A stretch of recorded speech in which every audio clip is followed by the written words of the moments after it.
So here's the kicker, folks. Doug Ford, Ontario's very own premier, has this big, bold idea.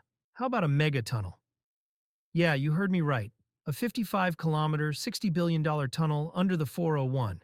Like, I guess if you can't fix the traffic on top of it, why not bury it 6 feet under? But let's be real for a sec. This obsession with bigger roads, more lanes, and now tunnels? It's all part of North America's love affair with cars. And here's the crazy part. It's been proven time and time again that adding more lanes doesn't actually fix traffic. Ever heard of induced demand? It's this super fun concept where more road space just encourages more cars to fill it up. Kind of like when you order extra fries because you're starving, and by the time you're done, you regret the entire meal. Real talk though, does this whole more lanes strategy even make sense?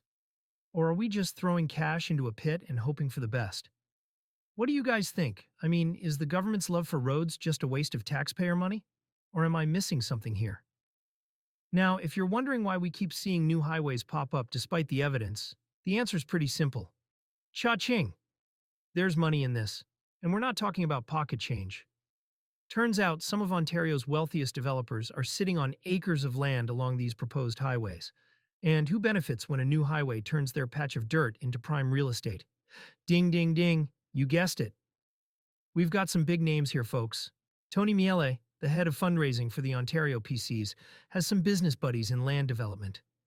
And surprise, surprise, these landowners have a habit of showing up wherever a new highway is planned. It's like an episode of Real Estate Moguls Gone Wild, except instead of beach houses, they're buying up farmland along future highways. Now here's where it gets juicy. These developers aren't just banking on Doug Ford's highways. They're putting big bucks back into the Conservative Party. We're talking hundreds of thousands in donations since 2014. So the question is, are these highways actually for us, the regular drivers, or just a nice bonus for Doug's friends in high places? What do you guys think? Should politicians even be allowed to make deals that seem to benefit their buddies? Or is this just business as usual in the political world? Let me know down in the comments. All right, let's take a quick detour. If roads and highways aren't the answer, what is? Enter public transit. Imagine a world where transit was reliable, affordable, and didn't make you feel like you're trapped in a sardine can. Toronto's own TTC, once a gem of North America, has been gutted for funding since the 90s. Thanks, Mike Harris.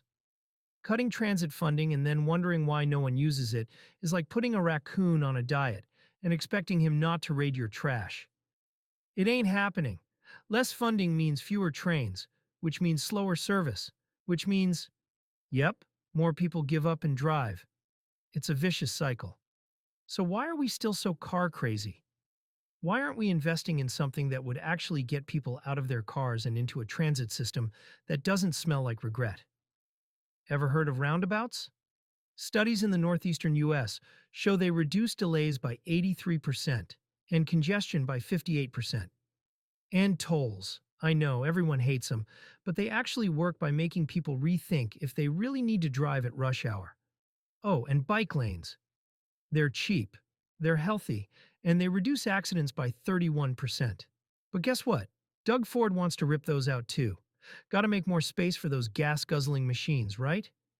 Is the car obsession something we even want to change? Or are we just too used to it?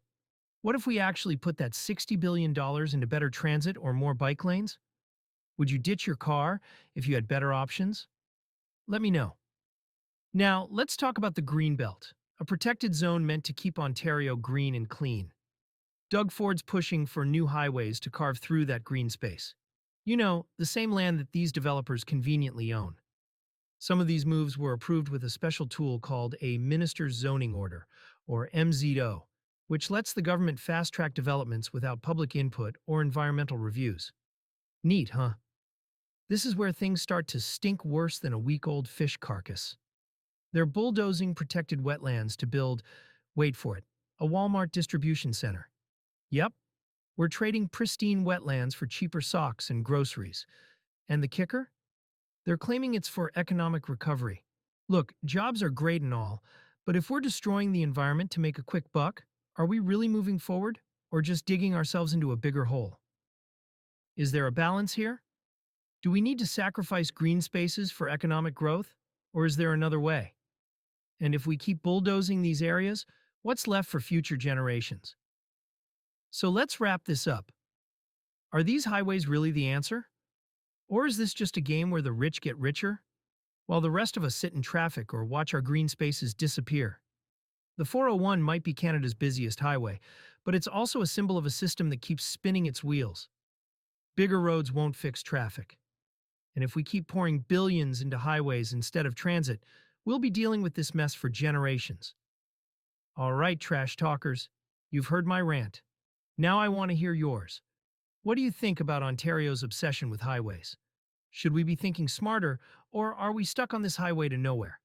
Drop a comment, hit that like button, and don't forget to subscribe for more snappy takes on society's dumpster fire decisions.